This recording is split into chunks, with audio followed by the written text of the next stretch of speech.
వేణుగోపాల మందిర గోశాల ఆధ్వర్యంలో organic form చేస్తున్నారండి. అయితే ఎటువంటి మందులు లేకుండా స్వచ్ఛమైన పంట అన్నమాట. మరి ఎటువంటి మందులు లేకుండా ఇటువంటి వెదర్లో ఏ విధంగా పంటలు పండుతున్నాయి, ఏ విధంగా వాటి గ్రోతింగ్ ఉంటుంది, వీటన్నిటి గురించి మైథిలి గారు ఇప్పుడు మనకు వివరిస్తారు. మైథిలి గారు చెప్పండి. నమస్తే అండి. అయితే ఈ మధ్య కాలంలో అది చిన్న మొక్కప్పటి నుంచి, అంటే విత్తనాలే కానివ్వండి, చిన్న మొక్కప్పటి నుంచే రసాయనాలు వాడంది పంట పెరగట్లేదు. చాలామంది అన్నదాతలను కూడా మనం చూస్తూనే ఉన్నాం. అంటే వాటికి ఒకవేళ వాళ్ళు ఆ రసాయనాలను వాళ్ళు కొనుగోలు చేసినా అవి కూడా అంటే పర్ఫెక్ట్ ఉండట్లేదు. చాలామంది సూసైడ్లు చేసుకోవడం కానివ్వండి, ఇటువంటివన్నీ జరుగుతున్నాయి. మరి మీరు ఒక్క రసాయన మందులు ఎటువంటి వాడకుండా మొత్తం అంటే న్యాచురల్గా మీరు పంటలు పండిస్తున్నారు. మరి అవి మంచి వాటి పెరుగుదల బాగానే ఉందా? మీకు ఏ విధంగా ఉంది అసలు? వందే మాతరం, వందే గోమాతరం. అయితే ఇక్కడ మీరు అడిగిన ప్రశ్న చాలా విలువైందండి. ఎందుకు అంటే ఒకప్పుడు మన భారతదేశంలో అసలు ఈ ఫెర్టిలైజర్స్ అనేవి లేనే లేవు. అప్పుడు పంటలు పండాయి, అందరు ఆరోగ్యంగా ఉన్నారు. ఇది మనకు ప్రూఫ్లు చూపించాల్సిన అవసరం లేదు. మన తాత ముత్తాతల్ని మన అందరం చూసాము. మరి ఇప్పుడు ఎందుకు ఇన్ని రోగాలు వస్తున్నాయి అంటే ఈ కెమికల్ ఫార్మింగ్ వల్లనే. అయితే మీరన్నట్టు అలాంటి కెమికల్స్ స్ప్రే చేసినప్పటికి కూడా ఇప్పుడు రకరకాల పంటల్లో ఆ చీడపీడలు పోవట్లేదు, తెగుళ్ళు పోవట్లేదు. అయినప్పటికీ కొన్ని విత్తనాలు మొలకెత్తకపోవడం, హైబ్రిడ్ విత్తనాలు, ఇలాంటి చాలా రకాల సమస్యలు రైతుకు వచ్చి రైతుల ఆత్మహత్యలు జరుగుతున్నాయి. వీటన్నిటికి కారణం ఏంటంటే మన దేశంలో ఒకప్పుడు పూజింపబడిన పూజనీయమైన గో సంతతి, అంటే గోవులు, గోమాత అనండి, ఎద్దులు అంటే వృషభాలు, ఆ తర్వాత గోవుకు సంబంధించిన లేగదూడలు, గో సంతతి అంతా కూడాను వాటికి సంబంధించిన గోవులు కంప్లీట్గా మన దేశంలో ఒక్కొక్క రైతుకు పెద్ద గోవుల మందలు ఉండేవి ఊర్లలో. సో ఆ గోవుల మందలని వాళ్ళు ఏం చేసేవారు, పంటకి గ్యాప్లో ఆ గోవుల మందని తీసుకెళ్ళి వాళ్ళ పొలాల్లో ఉంచేవాళ్ళు అనమాట. సో వాటి పేడ మూత్రం ఆ భూమిలో పడి ఆ వానపాములను చైతన్యవంతంగా పనిచేయడానికి గోవుల మూత్రం పేడలో అంత శక్తి ఉంది. సో అలా భూమి అనేది గుల్లబారి వర్షాన్ని సరిగా తీసుకొని భూమి మెత్తగా ఉండి వానపాములు సరిగా పనిచేసి ఇలా జీవ వైవిధ్యం అనేది ఏర్పడి అప్పుడున్న దేశీ విత్తనాల పంటలతో ఈ గోవు ఆధారితంగా ఎరువులు అనేవి ఉండడం వల్ల సహజంగా పంటలు పండినాయి, ఆరోగ్యంగా ఉన్నారు. ఇప్పుడు ఆ లింక్ తెగిపోయింది. ఎందుకు తెగిపోయిందంటే కెమికల్ ఫార్మింగ్స్ ఎప్పటి నుండి హరిత విప్లవం పేట స్టార్ట్ అయిందో అప్పటి నుండి మన దేశ పతనం అనేది, మన దేశానికి వెన్నెముకైన రైతు ఆత్మహత్యలతో స్టార్ట్ అయింది. అయితే ఇప్పుడు మరి దాన్ని ఎలా రీప్లేస్ చేస్తున్నాము అంటే మళ్ళీ మనం ఎక్కడైతే లింక్ కట్ అయిపోయిందో అదే దగ్గర మళ్ళీ మనం తిరిగి స్టార్ట్ చేయాల్సిన అవసరం ఉంది. సో తిరిగి గోవు సంతతిని మనం సహృదయంతో చాలా గొప్ప స్థానం ఇచ్చి మళ్ళీ మన రైతుల ఇళ్ళకి తీసుకొచ్చుకొని వాటిని చాలా ప్రేమగా, గౌరవంగా ఆరాధిస్తూ మన వ్యవసాయానికి తిరిగి లింక్ చేసుకోవాలి. అందుకే పాడి పంట అన్నారు. ఒకప్పటి మీరు మా ఇళ్ళల్లో రైతుల ఇళ్ళల్లోకి వచ్చి చూస్తే మేము మా ఫోటోలే కాదు, ఎద్దులవి, గోవులవి మాతో కలిపి ఫోటోలు ఉంటాయి. మీరు ఇప్పటికీ చూస్తే మీరు గూగుల్లో సెర్చ్ చేసి చూడండి, లేదా పాత వాళ్ళ రైతుల ఇళ్ళలోకి వెళ్ళి చూస్తే బ్లాక్ అండ్ వైట్ ఫోటోలు ఇప్పటికీ ఉంటాయి అన్నమాట. అంటే గోవులు, ఎద్దులు, వాటి గోవుకు సంబంధించిన అన్ని ఆ జాతి ఏదైతే ఉందో అది విడిగా ఒక జీవి కాదు, రైతు కుటుంబంలో అదొక భాగం అన్నమాట. అవి కూడా అయితే ఇప్పుడు ఈ పంటలన్నిటికీ మీరు ఎటువంటి రసాయనాలు వాడకుండా కేవలం గోవు మూత్రం, అంటే గోవు పేడ, ఇటువంటివి మాత్రమే మీరు వాడతారు, వేరే రసాయనాలు ఏవి వాడరు? అవునండి. అయితే ఇక్కడ ఏం చేస్తామంటే ముఖ్యంగా మనం దేశీ విత్తనాలు, ఇక్కడ ఏవైతే మీకు ఆకుకూరలు, కూరగాయలు కనబడుతున్నాయో దేశీ విత్తనాలతో చేస్తాము. అండ్ మనం కింద ఏమిస్తామంటే యూరియా, డిఏపి లాంటివి, పైన స్ప్రేలు, ఫర్టిలైజర్ లాంటివి అస్సలు తీసుకురాం మనం. మరి ఏం చేస్తామంటే అంటే తెగుళ్ళు కానీ అటువంటివి వస్తే వాటి గురించే మనకి ఏంటంటే గోవు ఆధారితంగా తయారు చేసుకున్న గోకృపామృతము. మీరు గోకృపామృతం అంటే అర్థం ఏంటంటే అంటే గోవు యొక్క కృప నుండి మనకు దొరికిన అమృతం. సో ఈ గోకృపామృతం అనేది లిక్విడ్గాను స్ప్రే చేస్తాము, అలాగే దాన్ని నీటి ద్వారా కూడా ఇస్తాము. గోవు పేడతో మళ్ళీ గోకృపామృతం లిక్విడ్ని కలిపి ఒక యూరియా, డిఏపికి బదులుగా దీన్ని చల్లుకునేలాగా ఇలా రకరకాలుగా ఎరువులు తయారు చేస్తాం. అలాగే జీవామృతం కూడా భూమిలో చాలా జీవాన్ని పెంచుతుంది. ఇలా మనం ఏంటంటే పంచగవ్యాలతో గోవు ఆధారితంగా ఏవైతే గోవు పేడ, మూత్రము, నెయ్యి, మజ్జిగ, చల్ల ఇవేవైతే మజ్జిగ కూడా వేస్తారా? పెరుగు, ఓ ఓకే, పెరుగు కూడాను ఇవన్నీ వేస్తాము. అయితే ఈ గోకృపామృతంలో మేము ఏం చేస్తామంటే 200 లీటర్ల డ్రమ్ములో 2 లీటర్ల గోవు మజ్జిగ, 2 కిలోల బెల్లం నీళ్ళు అండ్ గోకృపామృతం కల్చర్ ఒక 1 లీటరు. ఇది గోకృపామృతం కల్చర్ అనేది గోపాల్భాయ్ సుతారియా గారు గుజరాత్ నుండి రకరకాల దేశీ గోవుల మూత్రం నుండి ఒక మంచి బ్యాక్టీరియాలని కలెక్ట్ చేసి ఆ కల్చర్ని తయారు చేస్తారు. ఇప్పుడు మనం పెరుగు తోడేసుకుంటే మళ్ళీ పెరుగు అవుతుంది కదా, అలాగా తయారు చేశారు. సో ఆ కల్చర్ని తీసుకొచ్చి ఇప్పుడు మన దేశంలో అన్ని రాష్ట్రాల వాళ్ళం వాడుతున్నాము. చాలా అద్భుతమైన రిజల్ట్ వస్తుంది. తెగుళ్ళు ఎలాంటివి ఉన్నది, మిర్చి కానీ వంకాయ కానీ ఏ పంటలకైనా కూడా ఈ తెగుళ్ళు పోవు అని అనుకుంటారు కదా, గోకృపామృతంతో అంత మంచి దిగుబడులు వస్తున్నాయి, తెగుళ్ళు తొందరగా కంట్రోల్ అవుతున్నాయి. అయితే ఇది వాడుకోవాలంటే మనకు పాలిచ్చే గోమాత మన ఇంట్లో ఉండాలి. అంటే ఆ రకంగా మనం దాన్ని చక్కగా చూసుకుంటే ఆ గోవు దూడకి ఇవ్వాల్సినంత పాలు ఇచ్చిన తర్వాత మనం తీసుకోవాలి. అయితే ఒకటి మైత్రి గారు, ఇప్పుడు పొద్దున మనం చూసుకున్నట్టయితే మాతాజీ గారు చాలామంది అంటే విద్యార్థులని ముందు పెట్టుకొని వేదాలు చదువుతూ హోమం చేస్తున్నారు కదా, యజ్ఞము. ఆ భస్మాన్ని కూడా ఇందులో కలుపుతారంట కదా, వాస్తవమేనా? అవునండి. ఇక్కడ ఏంటంటే దీన్ని మనం ఇప్పుడు ఆర్గానిక్ ఫార్మింగ్ అని, ప్రకృతి వ్యవసాయము అని, లేదంటే గో ఆధారిత వ్యవసాయము ఇలా పిలుచుకుంటున్నాం. సహజ వ్యవసాయం అనే పేర్లతో, శాశ్వత వ్యవసాయం అని ఇలా రకరకాల పేర్లతో పిలుచుకుంటున్నాం. కానీ దీనికి పూర్వకాలం నుండే మన తాత ముత్తాతలు, మన పూర్వీకులైన ఋషులు మునులు దీనికి పెట్టిన పేరు ఏంటంటే వేద వ్యవసాయం. వేదం అంటే ఏంటంటే అది యోగం నుండి పుట్టింది వేదం, అంటే సైన్స్ అన్నమాట. ఇప్పుడు మనకు ఏదైనా ఫార్ములాని బట్టి మనం ఆ ప్రయోగాలు అనేది చేస్తారు ఇప్పుడున్న సైన్స్ను టెక్నాలజీని బట్టి. అలాగా అప్పుడు వాళ్ళు కనుగొన్న సైన్స్ ఏంటంటే హోమము, ఏదైతే అగ్నిహోత్రం నుండి అందులో వేసిన సమిధలు అనండి, గో నెయ్యితో వేసి రకరకాల మూలిక ద్రవ్యాలు, సుగంధ ద్రవ్యాలు, ఆయుర్వేద మూలికలు అన్నీ వేసి ఆ భస్మం ఏదైతే వస్తుందో ఆ భస్మముని ఏం చేస్తామంటే మేము నీళ్ళల్లోనే ఇస్తాము, వాటర్లో స్ప్రే చేస్తాము. అలాగే అప్పుడప్పుడు ఈ ఏదైతే మన వ్యవసాయ క్షేత్రంలో కూడా అగ్నిహోత్రం అనేది చేసినప్పుడు ఏమైతే ఇక్కడ విషతుల్యమైన గాలి ద్వారా వచ్చే చీడపీడలు కూడా కంప్లీట్గా నిర్మూలన అయిపోతాయి. ఇది ఏదో గుడ్డి నమ్మకం కాదు, ఇది రియల్ సైన్స్. ఇది పరాశర ఋషి అనండి, మన వ్యవసాయంలో ఎవరైతే బలరాముడు శ్రీకృష్ణుడి అన్న శాస్త్రాల్లో చెప్పబడి ఉన్నారు, వీళ్ళు ఇప్పుడు శ్రీకృష్ణుడేమో గోవుల్ని పాలిస్తే వారి అన్నగారు బలరాముడు ఏం చేశారు, వ్యవసాయాన్ని చూసుకున్నారనమాట.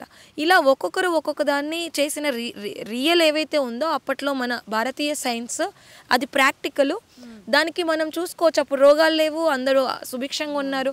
అదే పద్ధతిని ఇక్కడ తిరిగి మన మాతాజీ, అంటే మాకు 2010 నుండి మాతాజీ మాకు గురువు గారు అనమాట.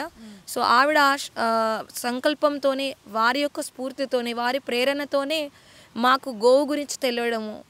అండ్ మాతాజీ పరిచయం వచ్చేసి మాకు మా గురువుగారు ఎవరైతే పండిత ఏల్చూరి గారు, వారి ద్వారా మాతాజీ పరిచయము, దేశభక్తి, అసలు దేశం ఏంటి, గోవేంటి, రైతులేంటి, దేశీ విత్తనాలు ఏంటి, మన సంస్కృతి ఏంటి, అసలు ఈ భారతదేశం యొక్క వైభవం ఏంటి, ఋషులు ఎవరు, ఇవన్నీ అసలు మన బాధ్యత ఏంటి అనేవి ఇవన్నీ మాకు తెలియడానికి, మా లోపల ఇలాంటి మంచి లక్షణాలని అలవర్చుకోవడానికి కారణం వీళ్ళ స్ఫూర్తి. అయితే మైత్రి గారు, అంటే మీరు ఈ వ్యవసాయం, అంటే మీరు ఈ పంటలను పెంచే విధానం కూడా చాలా అద్భుతంగా ఉంది. అంటే బయట ఏమన్నా అంటే కొన్ని క్లాసెస్ అటువంటివి ఏమైనా ఏర్పాటు చేస్తారా గ్రామాల్లో, అంటే ఈ విధంగా పండిస్తే బాగుంటుంది ఎటువంటి రసాయనాలు లేకుండా అని? అవునండి, నేనే కాదు, నాలాగా చాలామంది ఇలా గో ఆధారిత రైతులు ఉన్నారు. మేమందరం కూడా మా ఊర్లలో మొట్టమొదట మా పొలాల్లో మొదలుపెట్టాము మేము తినడానికి. ఇప్పుడు మా సొంతూరు వచ్చేసి పెద్దపల్లి జిల్లా ముత్తారం మండలం హరిపురం గ్రామం. నేను మా ఊర్లో మా కుటుంబం మొత్తం సహాయంతో, ముఖ్యంగా మా నాన్నగారు మెయిన్ సపోర్ట్తో మేము అందరము ముందు మా ఇంటి కోసం మొదలు పెట్టుకొని మా 5 ఎకరాలంతా కూడా గో ఆధారితంగా చేస్తున్నాము. అలాగే ఎక్కడెక్కడ గో ఆధారిత రైతులు ఉన్నారో, గోభక్తులు, గోప్రేమికులు ఉన్నారో మేము అందరం కూడా దేశవ్యాప్తంగా చేస్తున్నాము. సో చేస్తూ మా ఊర్లలో ప్రచారం చేస్తున్నాము, మా పొలాలకు వచ్చిన వాళ్ళకి కూడా వాటి గురించి చూపిస్తున్నాము. అలాగే ఇక్కడ మాతాజీ, మన నిర్మలా మాతాజీ ఆధ్వర్యంలో వేణుగోపాల స్వామి మందిర గోశాల, సచ్చిదానంద గురుకులము, ఈ ఆధ్వర్యంలో ఏంటంటే ఇక్కడ కూడా మనకి ఇప్పుడు హైదరాబాద్ ఇక్కడ నుండి గంట దూరం, ఇది గండిపేటలో ఉంది మన ఈ వ్యవసాయ క్షేత్రము. సో ఈ హైదరాబాద్ దగ్గరలో ఉన్న వాళ్ళనండి, దేశంలో ఉన్న వాళ్ళు ఎక్కడ ఉన్న వాళ్ళైనా కూడా ఇక్కడికి వచ్చి ఈ వేద వ్యవసాయంని, గో ఆధారిత వ్యవసాయంని తెలుసుకోవచ్చు. ఇక్కడ వాలంటీరింగ్ చేయొచ్చు, ఇక్కడ వేదం నేర్చుకోవచ్చు. ఇక్కడ ఏదైతే మన మాతాజీ ఆధ్వర్యంలో ఎన్నో విషయాల్ని మనం నేర్చుకోవడానికి అందరూ ఇక్కడికి ఆహ్వానితులే. ఇంకొకటి ఏంటంటే ఇప్పుడు మనం కూర్చున్న ఈ మోడల్ ఏదైతే ఉందో ఆకాష్ చౌరాసియా అని మధ్యప్రదేశ్ నుండి ఒక యువ గొప్ప ఆదర్శమైన రైతు అన్నమాట. వారు చాలా మన నరేంద్ర మోడీ గారు మన ప్రధానమంత్రి గారి దగ్గర నుండి కూడా వారికి అవార్డులు వచ్చాయి. ఎందుకు అంటే ఈ ఆకాశ్ చౌరసియా మోడల్లో ఇప్పుడైతే కేవలం ఆకుకూరలే స్టార్ట్ చేసాం ఇక్కడ. తర్వాత ఏం జరుగుద్దంటే తీగజాతివి, పండ్లు అండ్ నిలబడి కాసే బెండకాయ, గోరుచిక్కుడు ఇలాంటి కూరగాయలు అన్ని రకాలవి ఇందులో మనకి సస్టైనబుల్గా వస్తాయి. కరెక్టే. ఇప్పుడు నేను ఇక్కడ చూసుకున్నట్టయితే ఒక్కొక్క లైన్లో ఒక్కొక్క రకాల పంట మీరు పండిస్తున్నారు కదా, అంటే భూసారం అనేది అన్ని పంటలకు కరెక్ట్ అందుతుందా? అంటే కొన్ని రకాల పంటలు ఎక్కువ భూసారం తీసుకుంటారు, ఆ పక్కనున్న పంటలు కొంచెం అంటే పెరుగుదల అనేది తక్కువగా ఉంటుంది కదా, మరి ఎట్లా పాసిబుల్ అవుద్ది మీరు ఒకటే చిన్న స్పేస్ని అన్ని రకాల పంటలు పండిస్తున్నారు? ఇది చాలా వాల్యుబుల్ ప్రశ్న మీరు అడిగింది. అయితే ఇక్కడ ఏంటంటే ఒక్కొక్క బెడ్లో ఒక్కొక్క రకం కూరగాయలు వేసుకున్నాం కదా, అవి వాటికి ఎంత కావాలో అంతే తీసుకుంటాయి. అండ్ వాటి మధ్యలో వేరే తీగజాతి కూరగాయలు కూడా వస్తాయి. అయితే మీరు అన్న పోషక విలువలు ఏదైతే ఉన్నాయో, మొక్కలు ఎప్పుడు కూడా ఒకదాన్ని ఒకటి ఎప్పుడు డామినేట్ చేస్తాయంటే అన్నీ ఒకలాంటి పంటలు వేసినప్పుడే డామినేట్ చేస్తాయి. ఇప్పుడు మనం ఏం చేసాము, అటు మెంతి కూర వేసాము, ఇటు తోటకూర వేసాము, ఇటేమో బచ్చల కూర, ఇంకా వేరే వైపు ఇలా పసుపు కూడా ఉంది. ఇలా మిక్స్డ్గా వేసినప్పుడు ఏం జరుగుతుందంటే అవన్నీ డైవర్సిటీని కలుపుకొని పెరుగుతాయి అన్నమాట. అండ్ ఇంకొకటి వచ్చేసి ఏంటంటే ఇక్కడ మధ్యలో ఇంకా ఈ కర్రలకి తీగజాతి వేయలేదు, తీగజాతి వస్తాయి, కాకరకాయ, బీరకాయ ఇలాంటివి వస్తాయి. సో మనకి ఎంతవరకు కావాలనుకుంటే బెడ్స్లో వేసుకునేంత వేసుకుంటాము, అవసరం లేనవి వేసుకోమన్నమాట. నెక్స్ట్ ఇటువైపు టమాటో వచ్చేది ఉంది. ఇది ఒక చిన్న స్కేల్లోనే ఫస్ట్ ఇదొక ప్రయోగంగా చేస్తున్నారు. అండ్ ఈ ప్రయోగం అనేది చాలా ప్లేసెస్లో సక్సెస్ అయింది, ఇక్కడ కూడా సక్సెస్ అయింది. ఇప్పుడు ఏదైతే చుట్టూతో కూడా బార్డర్ ఏర్పాటు చేసుకున్నామో ఇందులోకి వేరే వ్యక్తులు రావడానికి ఉండదు, కోతులు ఇంకేవి కూడా రావడానికి ఉండదు. ఇప్పుడు నెమళ్ళు ఉన్నాయి, అవి కూడా రావడానికి ఉండదు. పైన తీగలన్నీ ఫిలప్ అయిపోయాక వేరే పైనుండి ఎండ కూడా రాదనమాట. మనం ఇక్కడే లోపలుండి రకరకాల ఈ వ్యవసాయం పనులు చేసుకోవచ్చు, ఎండ కూడా తగలదు. సో ఇదేంటంటే దీన్ని మల్టీ లేయర్ ఫార్మింగ్ అంటారు. అది ఇంకా కంప్లీట్ రూపం వచ్చాక మళ్ళీ మీకు చూపిస్తాము. ప్రస్తుతం అయితే ఇది జస్ట్ అవసరం ఉన్నంత వరకు వేసాము.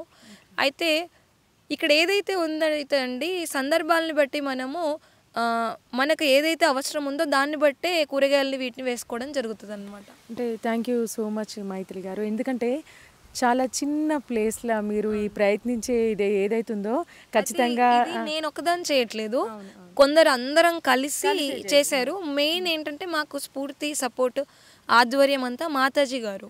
సో మేమందరం ఏంటి, ఇప్పుడు నేనే కాదు చాలామంది, ఇప్పుడు గ్రామ భారతి ఆధ్వర్యంలో ఈ ప్రోగ్రాం జరిగిందనమాట, ఆకాశ్ చౌరసియా గారిది. సో ఈ మోడల్ అనేది గ్రామ భారతి ఆధ్వర్యంలో, మాతాజీ ఆధ్వర్యంలో జరిగింది ఇది. సో ఇది చాలామందికి రైతులకు స్ఫూర్తిని కూడా ఇచ్చింది. సో అందుకే ఏంటంటే నేను అందరిని ఆహ్వానిస్తున్నాను. ఇంత మంచి గురువులు మనకు దొరకడం అనేది అది అసలు అరుదు. ఇప్పుడు వేదం గురించి చెప్పే వాళ్ళే కరువు, అందులోనూ స్త్రీమూర్తిగా మాతాజీ ఒక వేదాన్ని మనకు వేదమాతగా ఇక్కడ అందించడానికి రెడీగా ఉన్నారు. ఇక్కడ వేద వ్యవసాయము, గో సంరక్షణ, గురుకులం కూడా ఉంది. మీ పిల్లలు ఎవరైతే ఉన్నారో మీ పిల్లలందరికీ కూడా ఇప్పుడు బయట చదువులు ఏవైతే ఉన్నాయి కదా, బయట చదువులు కూడా ఇక్కడ ఉంటాయి. మామూలు చదువు ఇప్పుడు ఏదైతే ఉందో అన్ని కంప్యూటర్ నాలెడ్జ్తో, ఇంగ్లీష్తో సహా అన్నీ ఉంటాయి. నెక్స్ట్ వచ్చేసి ఇక్కడ వేదము ఉంటుంది, వ్యవసాయం ఉంటుంది, గో సంరక్షణ ఉంటుంది, మంచి ప్రకృతి, ఈ చెట్ల గాలి, ఇలాంటి శుద్ధ వాతావరణంలో మీ పిల్లల్ని చదివించడానికి మీరు అందరూ ముందుకు రండి. ఇప్పటికే ఒక 50 కుటుంబాల నుండి 50 మంది పేరెంట్స్ వాళ్ళ పిల్లల్ని చేర్చారు ఇక్కడ గురుకులంలో. సో మళ్ళీ గురుకులాల వైపు మనం వెళ్ళి మళ్ళీ తిరిగి మన మూలాల్లోకి బ్యాక్ టు వేదాస్ అనండి, బ్యాక్ టు నేచర్ అనండి, బ్యాక్ టు మన కల్చర్ అనండి, దాన్ని తిరిగి పునరుజ్జీవనం చేసుకోవాల్సిన బాధ్యత మనపైనే ఉంది. Thank you so much Maithili garu. అంటే మనకి వ్యవసాయం గురించి కూడా చాలా క్లుప్తంగా చక్కగా వివరించారు. Thank you so much. అంటే ఎంతోమంది అన్నదాతలకి కానివ్వండి, రైతులకి కానివ్వండి, చాలామందికి ఉపయోగపడుతుంది. అంతేకాకుండా ఇప్పుడు రాను చాలా ప్రతి ఒక్కరికి ఉంది, వాళ్ళకున్న చిన్న స్పేస్ అయినా సరే దాంట్లో మన చేతులతో మనం పంటను పండించుకొని ఆ కూరగాయలు మనమే తినే, జస్ట్ ఇంట్లో వరకు మనకు సరిపడా పంట మనం పండించుకొని ఎవరికో ఇవ్వాల్సిన అవసరం లేకుండా ఆ వచ్చిన ఆ పావు కిలో, అరకిలో ఆ కూరగాయలు పండించుకుని మనం తినాలన్న ఉద్దేశం ప్రతి ఒక్కరిలో ఉంది. వాళ్ళందరికీ మీరు చాలా చక్కటి సజెషన్ ఇచ్చారు. అయితే మీరు అలా ఇప్పుడు సిటీస్లో టెరెస్ గార్డెనింగ్ అని చాలామంది చేస్తున్నారండి, అది చాలా మంచి పరిణామము. సో అక్కడ ఉన్న వాళ్ళకి గో ఆధారితంగా ఇప్పుడు యూరియా డిఏపికి బదులుగా వేసుకోవడానికి గోకృపామృతం కల్చర్ అనండి, లేదా గోకృపామృతంతో తయారు చేసిన ఆవు పేడతో చేసిన ఎరువు, జీవామృతం, ఘనజీవామృతం ఇలాంటివి కూడా మీరు వచ్చి తీసుకెళ్ళొచ్చు. ఇది హైదరాబాద్కి చాలా దగ్గరలో ఉంది. అండ్ మీరేంటంటే ఎవ్రీ సండే లేదా మీకు సెలవులు ఉన్నప్పుడు, పండుగలు ఉన్నప్పుడు, వీకెండ్ అనండి వచ్చి ఇక్కడ మన గోశాలలో గోసేవ చేసుకోండి. అండ్ ఇక్కడ వాతావరణంలో గడిపి మాతాజీ ఆధ్వర్యంలో కొన్ని విషయాలు నేర్చుకోవడం, గోవుల్ని సంరక్షించుకోవడమే అంటే గోసేవనే గోవిందుడి సేవ. మనం ఏం చేస్తున్నామంటే మన సనాతన ధర్మంలో దేవుడి గురించి ఏం చేస్తున్నామంటే వెళ్ళి మన భక్తితో గుళ్ళల్లో మనం డబ్బులు మంచి కోసం ధర్మం కోసం ఇస్తున్నాం. కానీ అవన్నీ ఏం జరుగుతుంది, మళ్ళీ సెక్యులర్ గవర్నమెంట్కి వెళ్ళిపోయి అవి వేరే రకంగా రాంగ్ యూజ్ అవుతున్నాయి. సో ఈ విషయం పైన సనాతన హిందువులు అందరూ గొంతెత్తి మాట్లాడాలి. మనం ఏం చేయాలంటే ఎక్కడైతే సనాతన ధర్మ పరిరక్షణ జరుగుతుందో అక్కడ మాత్రమే మన డబ్బుల్ని సమయాన్ని వెచ్చించాలి. సో గుళ్ళకి వెళ్దాము, దేవుని పూజిద్దాం, కానీ గోవు సకల 33 కోట్ల దేవతలకు నిలయం గోవు అనమాట. సో అదెలా అనేది నెక్స్ట్ కొన్ని వీడియోస్లో మీకు మాతాజీతో సైంటిఫికల్గా వేదం అనుసారంగా మేము మీకు చూపిస్తాము. కానీ ఇప్పుడు మాత్రం ఏంటంటే అలాంటి గోవు సేవ గోమాత సేవ చేసుకోకుండా మనం ఎన్ని పుణ్యక్షేత్రాలు తిరిగినా ఎన్ని సేవా కార్యక్రమాలు చేసినా కూడా అవి కంప్లీట్ అవ్వవు, సంపూర్ణం అవ్వవు. అందుకే గోసేవ చేసుకుందాం, ఇక్కడికి రండి, గోవుతో కనెక్ట్ అయ్యి మనం అన్ని రకాలుగా సంపూర్ణం అవ్వచ్చు.